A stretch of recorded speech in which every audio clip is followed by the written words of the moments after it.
West U.S. water crisis. It's time again for water officials to sound the alarm. California's 5-year drought that ended in 2016 was brutal, one of the most severe in history. It unfolded during historic statewide high temperatures and included the driest 4-year period on record and the lowest Sierra Nevada snowpack ever recorded.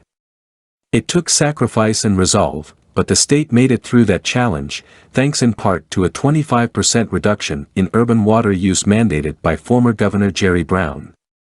Now drought conditions have returned, and arguably the underlying conditions are worse than those experienced 5 years ago. Temperatures continue to rise, setting all-time records last summer, and parched conditions have extended throughout most of the West, stressing the Colorado River Basin. In Northern California this spring, much of what little runoff that had been expected from a paltry Sierra snowpack simply never arrived. The ground was so dry and the temperatures so warm that water from the snowmelt soaked into the soil or evaporated into the air. Rivers never rose. It is time again for all of California to show its collective resiliency. At this point, the impacts of this unfolding drought are being unevenly felt, but the response should be uniform across the state: cut back, conserve, make every drop of water count. Water agencies should be sending strong signals to consumers to make that happen. Extreme measures are being taken in areas along the Oregon border and in the North San Francisco Bay. Irrigation spigots are being shut off in the Central Valley.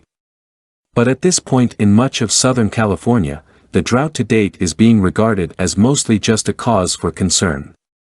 The Metropolitan Water District of Southern California and its member agencies, including the Coleguas Municipal Water District in Ventura County, have imposed no mandatory cutbacks and have not restricted allocations at this time.